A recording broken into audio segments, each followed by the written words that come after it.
Welcome to History and Future of Mostly Higher Education.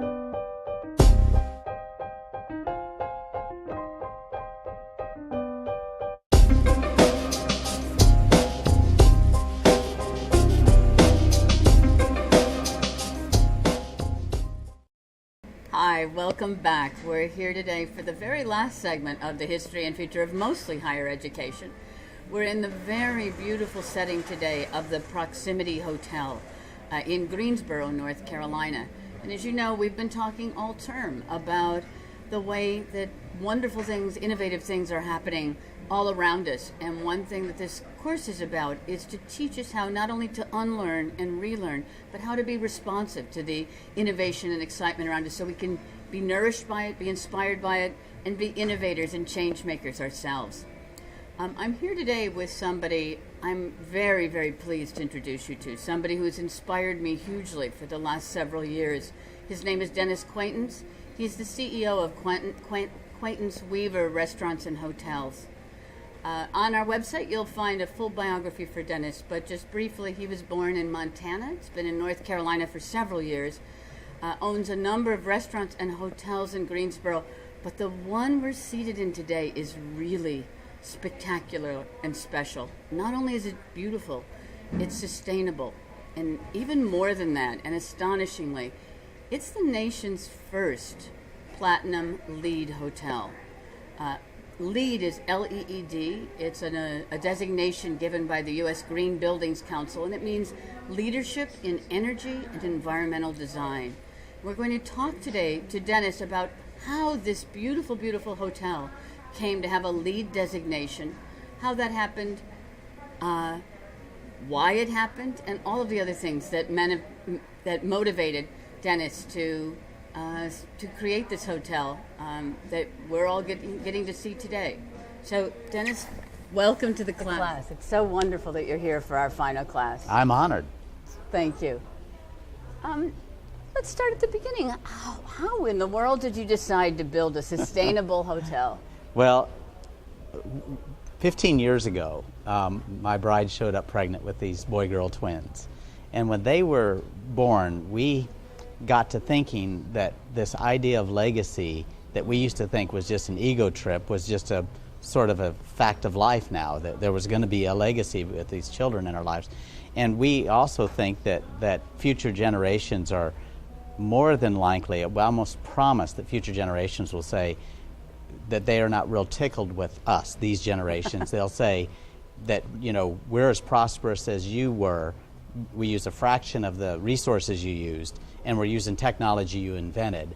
How can you defend that? So since we think that, we thought, well, maybe we should figure out if we can be a little more proactive at work. And that's what got it going, got us started. And we decided that we would plug in to our little company the idea of considering sustainable practices with their decisions. That's all we committed to do. So it wasn't external pressure, it wasn't somebody telling you to do this, you just really decided we can do this. Well, as it relates to this exact hotel and ending up with the LEED Platinum, it's a little deeper than that, because once we decided we were sincere about asking about in our decisions if there's a sustainable angle, we realized that we didn't know what that meant. Yes. That, like, for instance, if you just say, if you're not informed about something and you say, well, what's sustainable, you go to your very limited resources that are in your brain and you say, well, bamboo is. I read something on the internet or something about it. So you think the whole world's about bamboo and wind energy or whatever. But sustainability is a more complicated thing. And the way that we came to realize that when you're making decisions in building and design, usually you're considering about budget and aesthetics, and that's very natural. But we don't consider sustainability, so it's a lens that when you raise it up, it affects your vision, but there's no information flowing to it. So it was really challenging because we didn't really know what we were talking about. How did you come to know? I mean, we're here. We're in this beautiful hotel. Well, thank goodness for the internet. Is a great answer. Ding, that's point one in this class. Yeah, right. Oh, it's just amazing.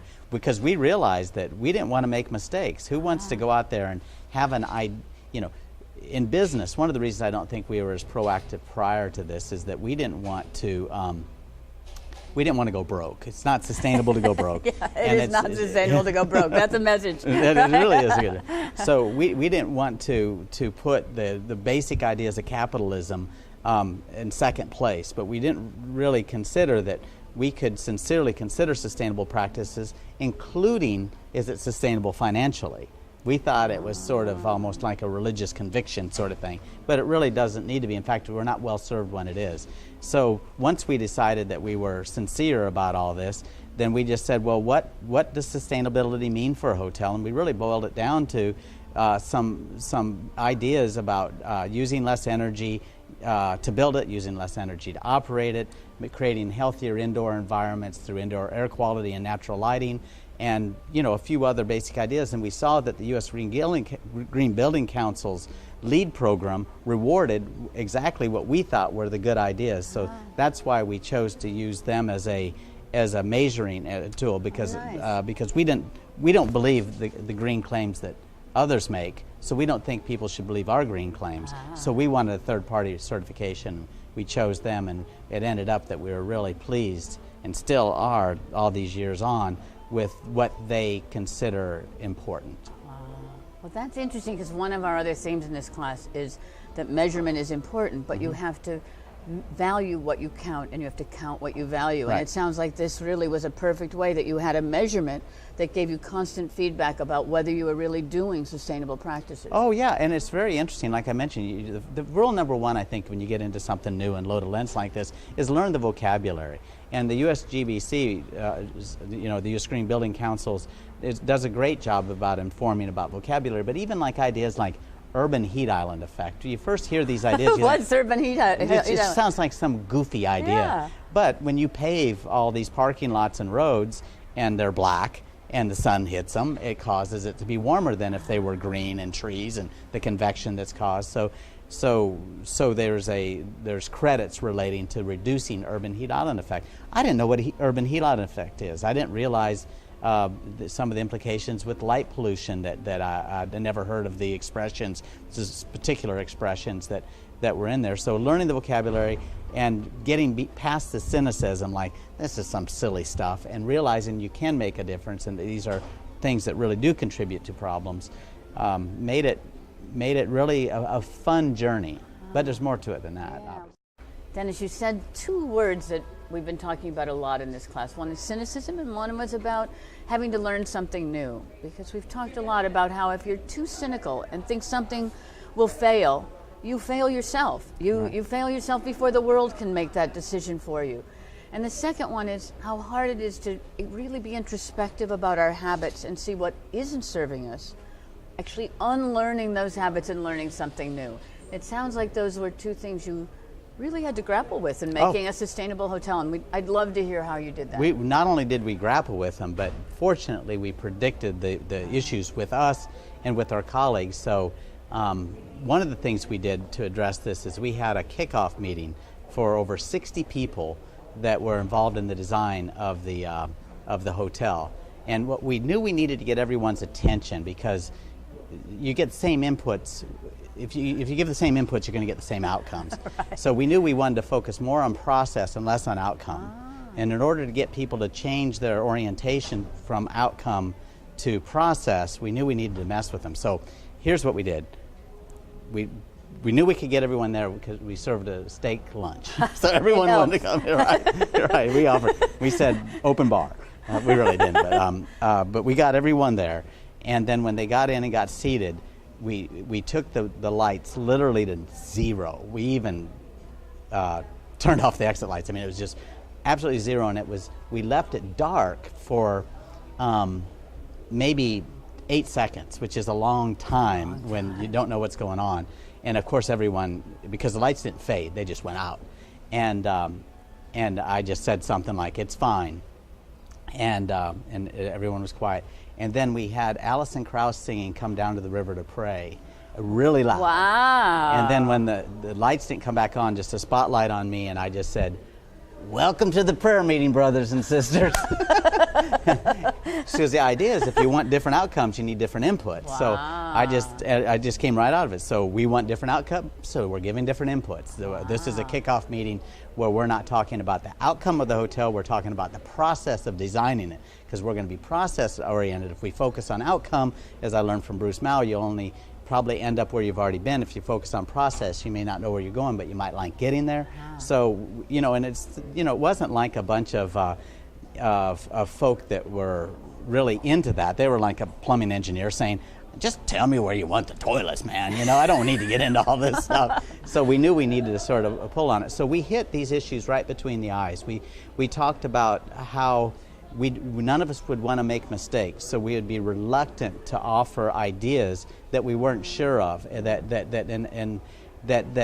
our egos.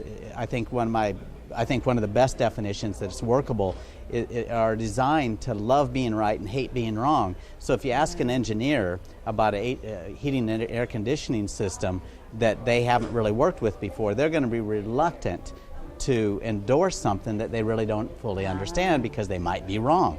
So we made these illustrated examples, direct, and just spoke to the individuals there directly about them, but also about our own cynicism. We just said, listen, it doesn't matter what you think about global climate change or anything like that. We've decided we're going to build a hotel that we would like to own 100 years from now. Wow. We don't want some sort of obsolescence.